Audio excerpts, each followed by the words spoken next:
Hey everybody, this is Ryan McClanahan with historythroughcards.com. I hope you're all doing very well today. So this is going to be my part two into a look into the junk wax era and specifically the top five counterfeits of this era and the 1980s. And today I'm going to tell you a little bit about this particular card. It's the 1981 Topps Joe Montana, and I actually found this card at a recent show, which it was modern, and I am a really kind of a vintage guy. I don't really collect a whole lot of modern cards. I just kind of started during the pandemic, and I have probably less than 50 modern cards to my name, and what I really was kind of taken back at this show was the just the sheer amount of modern cards, and there was something that really kind of bothers me about what's going on today. The market in my day was really oversaturated with cards, and I kind of hope that some of the articles that I read to you guys will kind of testify to this particular scenario here. But when I walked into this card show, um, the first thing that really stood out to me is that I didn't know really any of the players, and the cards to me didn't. Unfortunately, they don't mean anything to me. There's so many of them, and I'll give you a prime example. So, um, I do collect the 2002 Don Russ Gridiron Kings because I love the artwork, and on the back of these things, it tells you a little bit about who the artist is. So I do actually go after the Hall of Famers here because, again, the artwork and the Hall of Famers, it's a pretty cheap way to, if you want to get into collecting. And I'm not; these aren't vintage, but again, there are a lot of Hall of Famers here. The drawback, I think, is for me, I've never seen any of these guys play, and well, I've never seen any of the vintage guys play either. Contrary to popular belief, I did not grow up in the 1920s or 30s or 40s, so I never saw Ted Williams or Joe DiMaggio or any of those guys play either. I wish I did. I mean, I'm always looking for a time traveling DeLorean with no luck anyway. Um, but when I came across a bunch of these, there was a few things that really came to mind.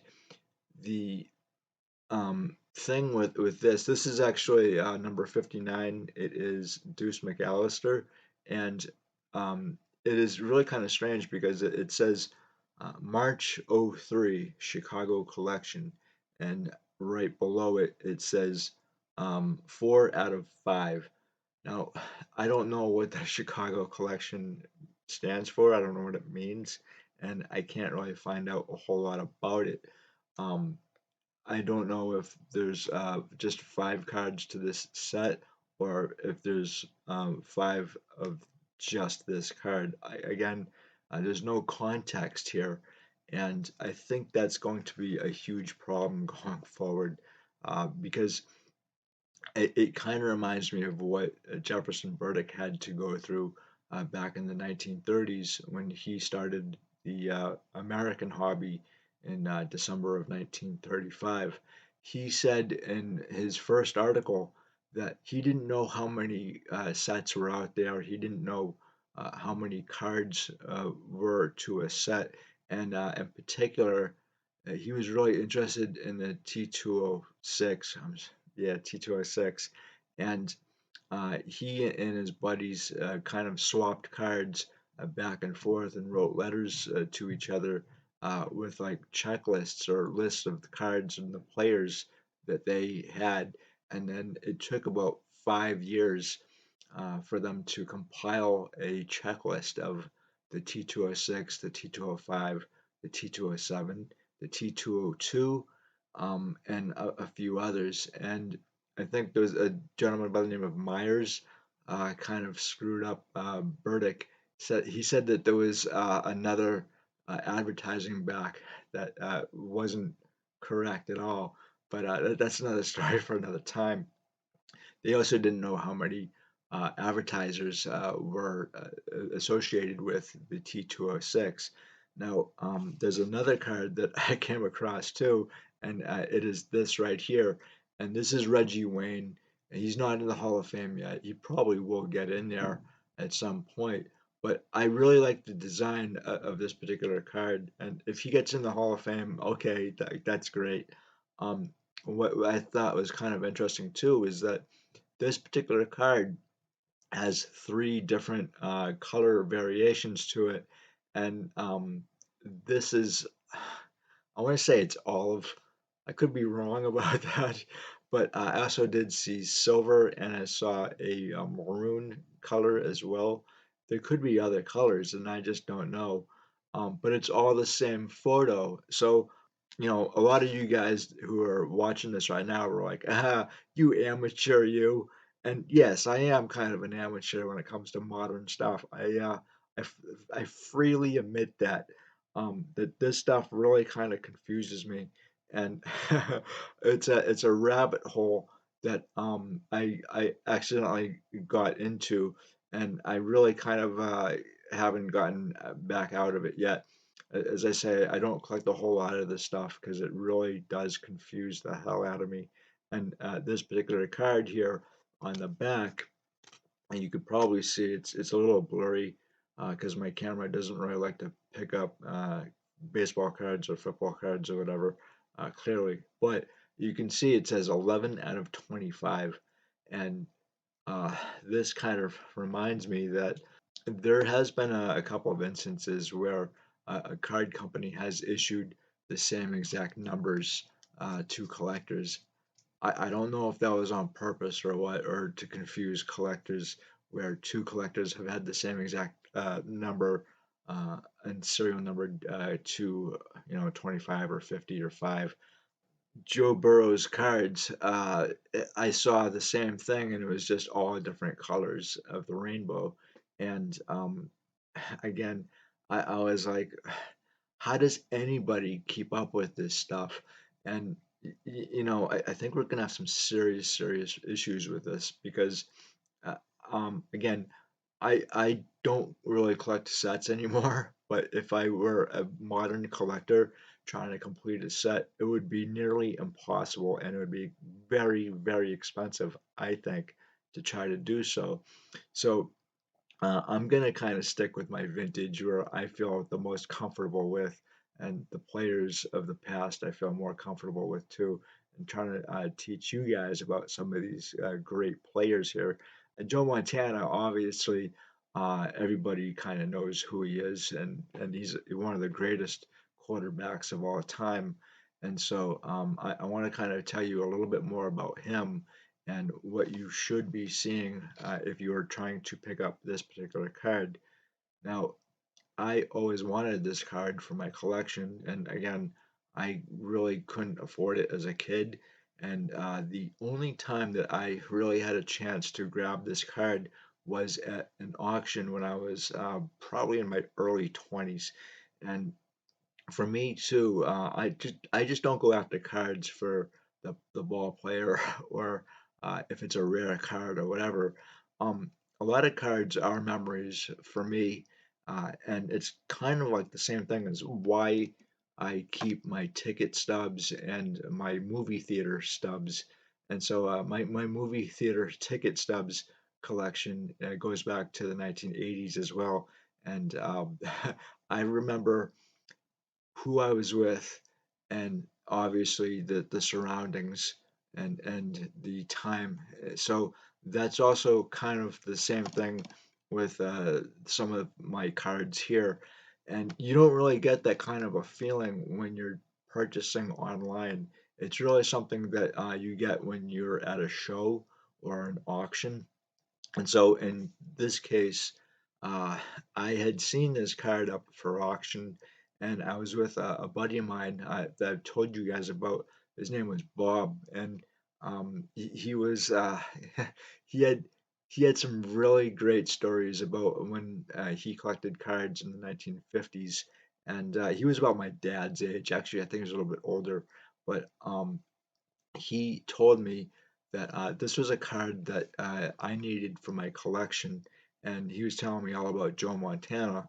And at the time, I didn't really see Joe Montana play all that much. I had followed him through the newspapers and sometimes on the radio, but I didn't really see him play all that much, and he had retired when I was a teenager anyway.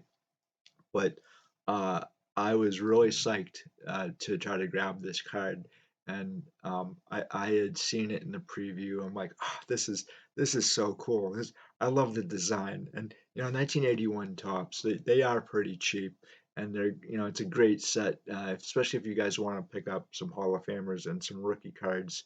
I think Kellen Winslow, his rookie card is there. Dan Hampton, his rookie is in that too, and I just actually picked up a 81 Topps Dan Hampton autograph, which is still pretty cheap, and I really love that card too. The photography is fantastic, and then you have some other cards there too that I can't really think of at the top of my head that are really neat.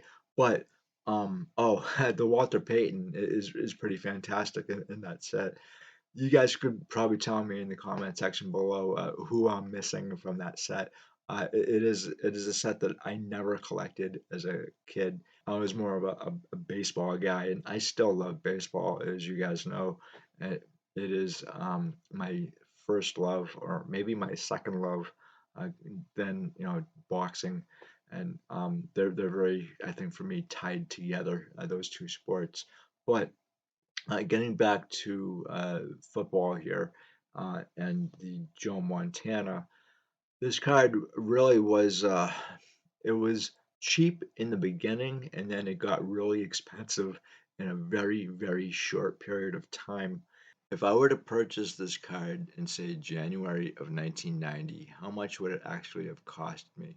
Well, at the time, it was going for $180, and that is the 2023 equivalent of $412. At the time, the minimum wage was $3.80, which is the 2023 equivalent to $8.70.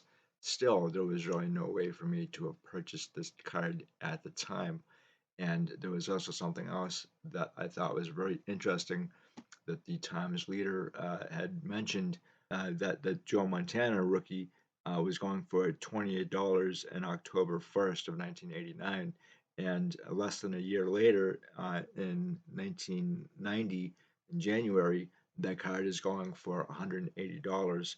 That is up really $152 in that specific time.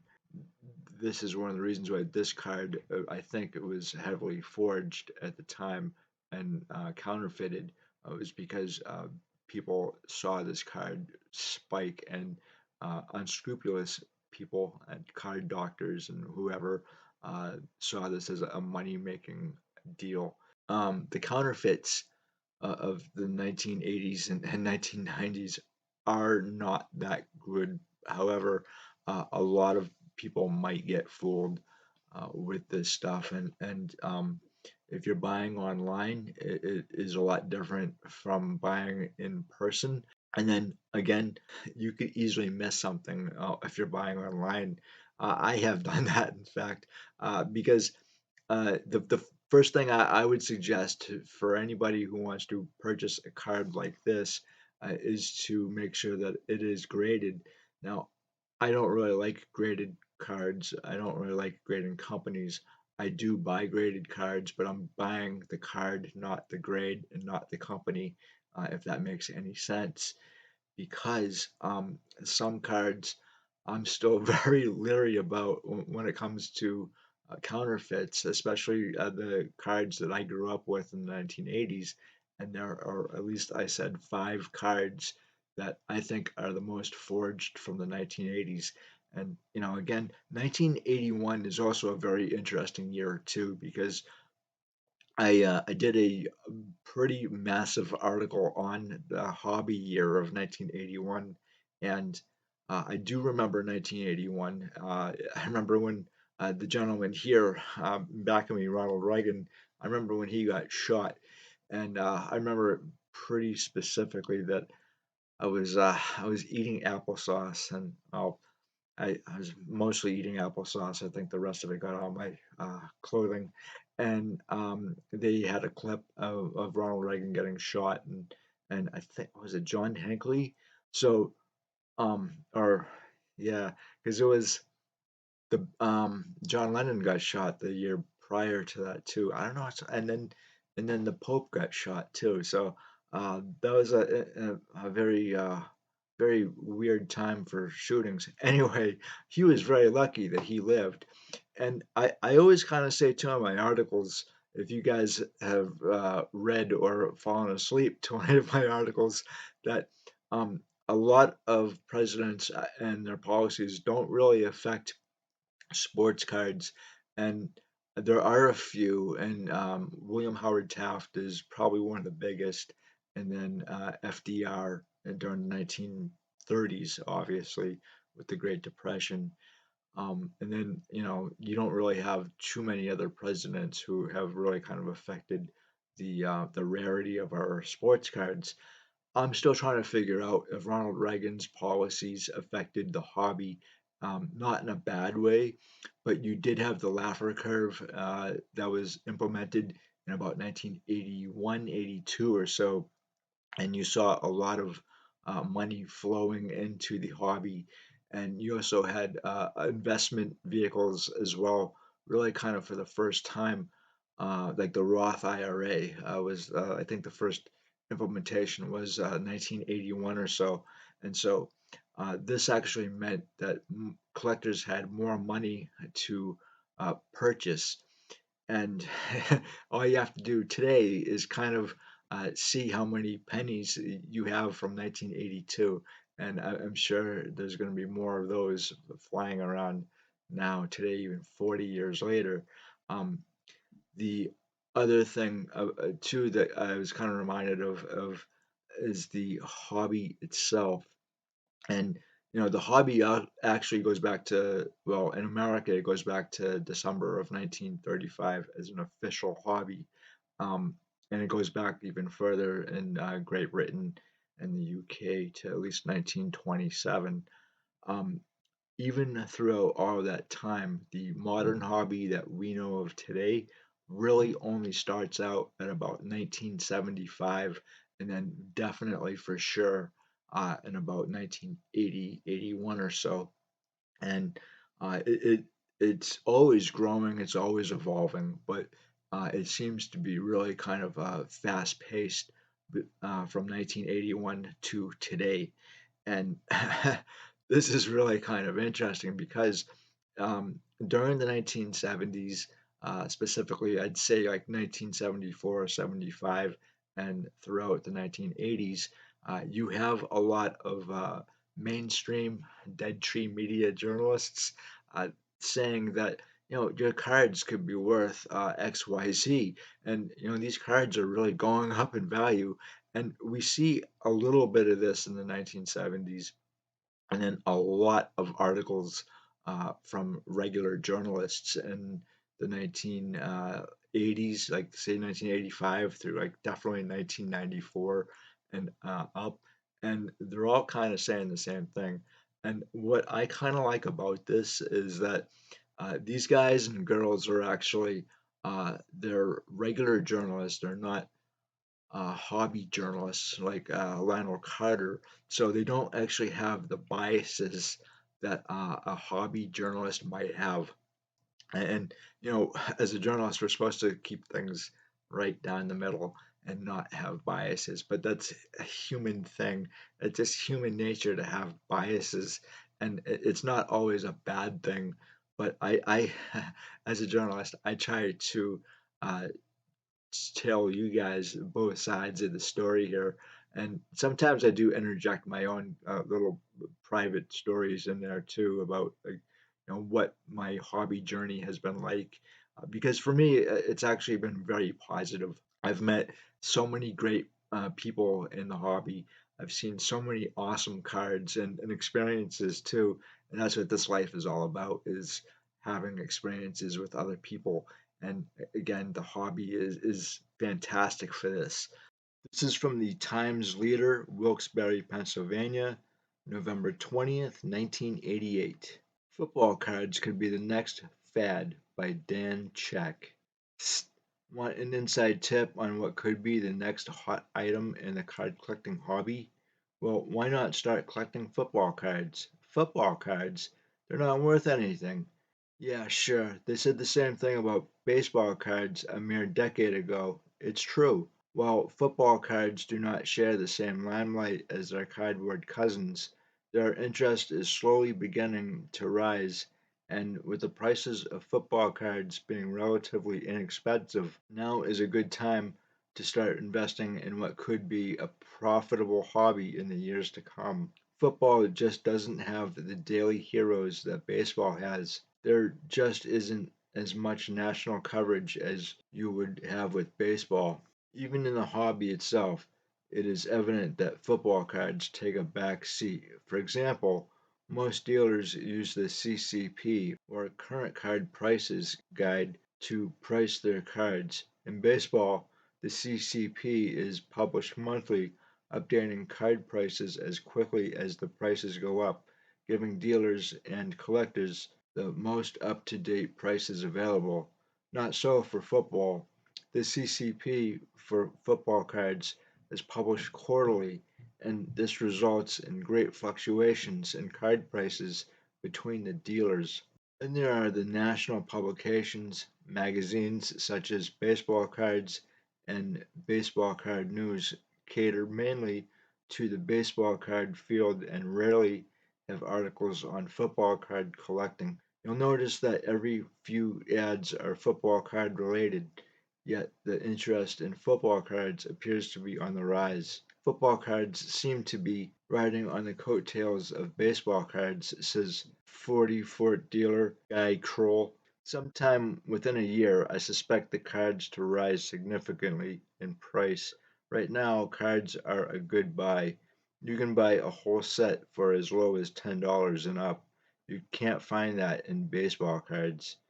Right now, the 1988 Topps football set sells for approximately $13, half the price of a 1988 Topps baseball set. The same can be said for the rookie cards of famous football stars. Although this may be like comparing apples and oranges, consider this: a 1973 Mike Schmidt rookie will cost you $200 or more, while the 1973 rookie card of Hall of Fame quarterback Roger Staubach goes for about $25.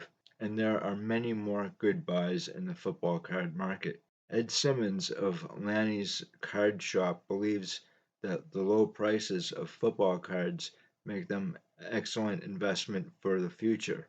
Right now, the best set to buy would have to be the 1984 Topps football set. It contains rookie cards of John Elway, Roger Craig, Kurt Warner, Dan Marino, and Eric Dickerson, and sells for approximately $15. Currently, the hottest selling cards from the 1988 Topps set are those of Bo Jackson and Brian Bosworth, added Simmons. And a few people are even coming in and purchasing cards of local standout Ron Solt. So it seems that football cards could be the next big thing in the cardboard collectible market. And like they say, you can buy them now and save, or wait and pay a lot later. This is from the Times Leader, October 1st, 1989. Football card prices are finally taking off, by Dan Check. In 1981, Fleer and Donruss entered the baseball card market and created competition for the Topps Chewing Gum Corporation. The result was an increase in both the interest and value of baseball cards. In 1989, ProSet and Score have issued their first ever football card sets, and true to form, football cards are quickly becoming highly collectible amongst the card dealers in the hobby community. Visit any weekend card show and you're bound to see dealers buying, selling, and trading football cards. Football cards are hot, and the prices on older cards have doubled, even tripled. Take, for instance, the 1976 Topps Walter Payton rookie. Less than a year ago, the card carried a $35 price tag. If you'd like to buy that card now, expect to pay close to $150. What has caused this sudden explosion in the interest in football cards? The new card companies have added to collector interest, said Guy Kroll of Kroll's Cards. Collectors now have their choice when buying football cards. Kroll formerly used a glass showcase to house his latest addition to his store, comic books, but a lack of sales and the sudden increase of football cards made Kroll shift gears and fill the showcase with a variety of old and new football cards. 40% of my customers are purchasing football cards, said Kroll. That's up from approximately 5% last year.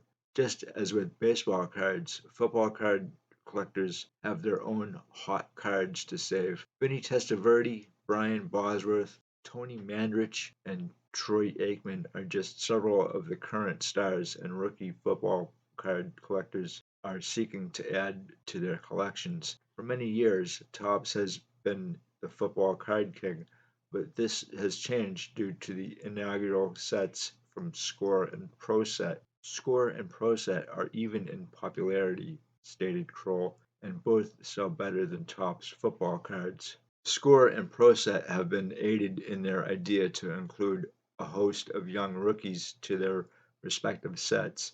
Score has Aikman and Mandarich, while ProSet has rookies as well as two infamous and expensive cards, the William Perry Error and the Pete Rozelle commemorative card. The Perry card is the most expensive of all 1989 football cards and lists for $75. The card was printed without Perry's consent and had to be recalled. The Rozelle card is a commemorative card of the outgoing commissioner and is severely limited in production. The card currently lists for $15, while the 1989 Topps set is the least expensive of the three older Topps cards have proven to be valuable. Have a 1981 Topps Joe Montana rookie. The card is worth $28. A 1972 Roger Staubach rookie lists for $48.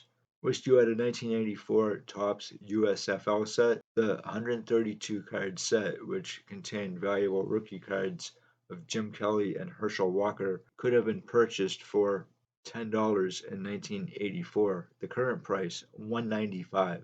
Perhaps now is the time to consider entering the football card hobby. As an investment, the cards are a sleeper, said Kroll. Despite the increased interest, the cards are still relatively inexpensive. Will there be a day when we'll see $1,000 football card? I think so, Kroll said. If you're interested in the football card hobby, be sure to obtain a copy of Football Monthly, the only football card price guide produced monthly. While current card prices issue a quarterly price guide, Football Monthly gives the collector up-to-date prices not found in the other price guides.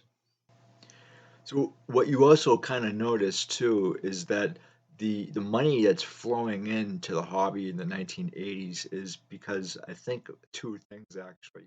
I think it's because the baby boomers are my dad's generation.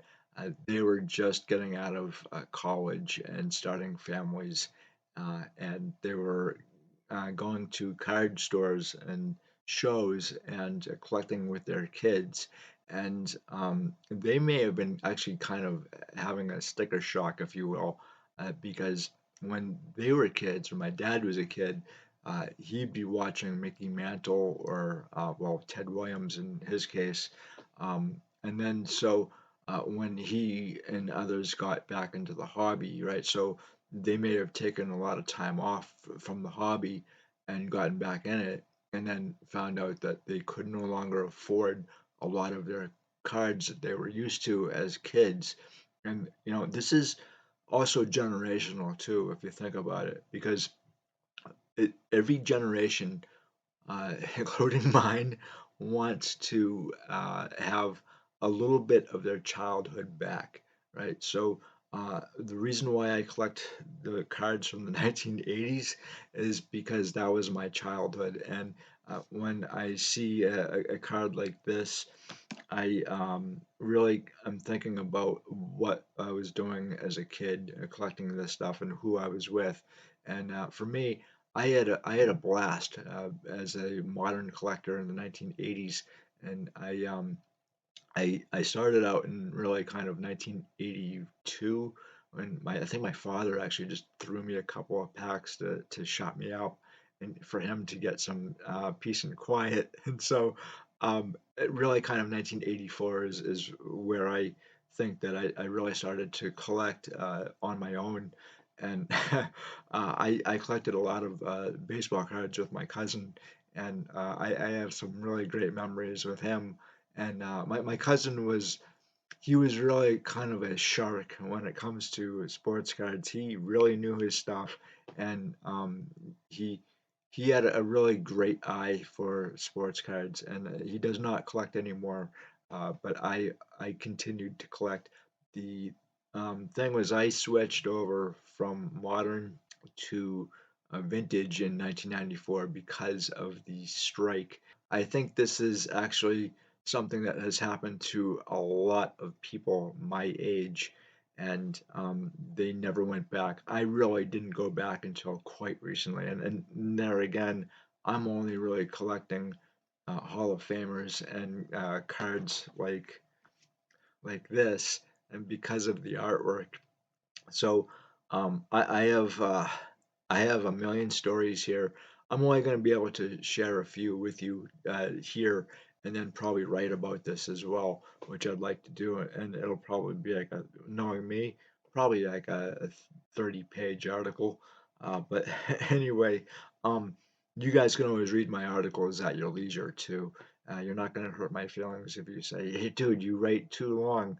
I'm a long form investigative journalist is basically what I am, and I cover a lot of sports and history and all that good stuff.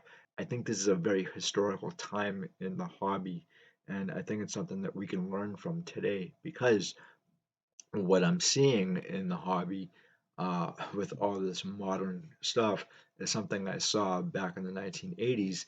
It's just a different twist on an old product, if you will. It's something that I think the manufacturers, like Topps, I don't think Don Russ is around, but Panini certainly is. And well, Panini is a very old company. I think it goes back to 1954. Anyway, these card companies really didn't understand why cards were rare to begin with, and today it's a manufactured rarity. And I think it's really something that's going to get the hobby in general in a lot of trouble, and it's something that the comic book industry learned the hard way as well. And I certainly hope that the sports card hobby or industry doesn't go down the same road as the comic book industry did. The only way I think we're going to be able to correct this is if we go to the manufacturers themselves or really kind of not participate. And I don't think that's really going to be an option. I think that there's always going to be people who are either in the flipping game, and I've got no hate for the flippers at all. As I say to everybody, you do you. But I think at some point that this really will hurt everybody involved, including the guys and the girls who are into vintage. And yes, there are ladies who are in this hobby, which I think is really cool. This is a inclusive hobby, which I think is something that we all kind of tend to forget because the majority of collectors are men, but there are women as well. Um, and this is something that I haven't really figured out exactly why guys collect sports cards and women really don't. We all love sports for the most part, although I don't watch sports. On occasion, I will if I'm really, really bored, but I try not to watch sports. Anyway, I don't want to be tainted, if you will, right? So I think as I go deeper into this subject, that you're going to see the same exact things that were happening in the 1980s and especially in the 1990s happen today. And it wasn't a good time, really, for the manufacturers after the strike. and I don't really want to get too ahead of myself here, but you had a lot of mergers. You had a plunge in the hobby by at least 40%. I also took a look at the economics of all of this too. And again, I'm not going to tell you what it is in this video. You're going to have to wait, but it is scary. It is something I was not expecting at all how much money that the hobby lost between, say, 1991, 92, and 1995. What I found through the rise of prices was that there was also a rise in counterfeited cards too. So I'm going to show you exactly what you want to look for with this particular card, and it's a lot like the Don Mattingly too. But this one's a little bit different just because of the coloration of the card here. So let's do that, shall we? So one of the things with the Joe Montana that you should be looking at specifically is his face. And in a lot of fakes that I've seen, the face is too dark. Some of them are actually too light, in fact. And they just, I don't know, for some reason they just can't get this right. The biggest obstacle here, I think, is if you're not familiar with this card, you're not going to know what the correct weight is for the card, and this is why I carry with me a gram scale. And I've talked about gram scales in the past, but they're pretty cheap. You can get them online, fairly affordable, and I do recommend one. The other thing too you might want to get your hands on is a jeweler's loop, because a microscope like the one I'm showing you here through this card is really something that you're not going to be able to carry around with you at a show. If you kind of notice the tops at the top there, the logo, it's actually supposed to be solid, as you can see here. That's actually a good sign. Also, at the bottom too, uh, the nameplate Joe Montana and 49ers, that's also supposed to be solid as well. As you can also see as well with this, the gloss, and it's another thing that the forgers don't really get right.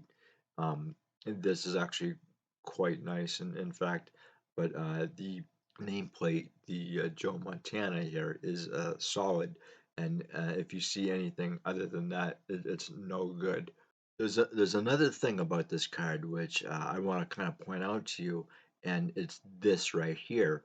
It is three little red, I guess, lines or specks. This reminds me of a story in which a collector had inherited his father's cards, and he wanted to sell the cards that, or at least grade them. I think he wanted to sell them, and he went through Bill Mastro. He had noticed that his cards were at auction in Bill Mastro's auction, and Bill Mastro had given him a line saying like, your cards didn't sell. What basically he did was he stole this guy's card collection. It was his father's, so it was, I think, 1930s Gaudies, especially Babe Ruth, and the guy went to the judge Gutierrez, and he said, Bill Mastro is trying to sell my cards as his. He actually had photographs before he sent them into uh, Mastro's auction, and the judge sided with the consigner, and it was only because the photos themselves were used against Bill Mastro, because they figured out that the cards were actually the consigners, and not Bill Mastro's, only because of things like this. That if you think about it, each card is really kind of unique. There's something definitely different about each card, and sometimes you can only really see that under a microscope. So in another case, there is a print dot that you can see right here that is actually next to the flagpole next to the 49ers, and that is just a bare speck to the naked eye. And a lot of the stuff you can't really see through the naked eye. You're only going to see it through a microscope or through a jeweler's loupe. And again, there are certain things that you're not going to see here, but I see I see that there's on the side here there is a bunch of like little like flares, if you will, and I want to see this on a card because it tells me that the card has not been shaved or cut other than by a factory. So and you can actually see these little things on like say like 1956 tops are pretty famous for that, and maybe sometimes 1955 as well, and 57s have a little bit, but that's actually normal, and I like to see that. And you can see here, the only problem here too is that when you look through your cards through a microscope, it looks like a moon of Saturn, and you may be like, "Oh, my card isn't near mint," or in this case, it's a an excellent six, right? Or excellent near mint, it's a six from SCG. For the most part, I wouldn't really worry too much about that. Every card you're gonna have looks like a moon from Saturn or sometimes Mars, right? So um, I also here see that the printing on the back of this particular card is nice and crisp. And again, the image itself is supposed to be crisp. It's not supposed to be blurry. That's a huge giveaway for any of these cards. Is that if you have a blurry image or especially a blurry Topps logo or the Joe Montana or the 49ers or the QB is blurry and a little out of focus. They're not supposed to be, and especially at the back. And one of the things that you might want to see first is the copyright right here on the back. That's usually dark and it's not crisp at all. So that's the first thing I kind of look for. And you can see here there's a lot of detail too that is usually kind of missing on a lot of forgeries that they just don't catch up to it. So unfortunately, a lot of the technology, the printing technology today, is really good. And I have been kind of frightened by some of the stuff that I have seen coming out. But um, this is really another thing that you should see, this pattern right here. And particularly if you see this pattern in a 1909 T206 uh, run, don't walk away because that is a fake. I'm going to talk about this in another video, specifically for the T206. This pattern right here is really what you should be seeing. Now, I don't think you're going to see it in the dot matrix today, and I think that really kind of stopped about 1985 or so. This kind of pattern, but I could be wrong. I'm not perfect. I do make mistakes, which is good, and I don't know everything again, which is good because if I knew everything, the life would be boring, right? This is really cool right here because the Topps logo itself shows you the layering, if you will. Cards are printed in layers and different colors. I believe it's uh, cyan, and then like a which is the blue color, and then yellow, and then black is the key. And anyway, those colors make green. So it took me a while, right? So I haven't been in printing class in a while, so I should probably take a refresher course. This is actually why I think that you guys might want to take a course in printing as well. Familiarize yourself with the process, which I think would really kind of help you out if you're collecting sports cards. And I really kind of think that that's one of the reasons why I went to art school so I could learn about sports cards. But don't tell any of my teachers I said that. So yeah, that's another thing that you're gonna see only under a microscope. You're not going to see it under the under the free eye, if you will, right? Or the naked eye. So that's my look into Joe Montana's 1981 Topps rookie card. If you guys have any comments on Joe Montana, his career, his cards, or this particular card, let me know in the comments below. I always love to hear what you guys have to say. And also, if you have any comments on the junk wax era, either one of them, the one that I grew up with in the 1980s or junk wax era part two, I would love to hear again what you have to say. And until the next time, guys, I will talk to you later. Thank you. Bye.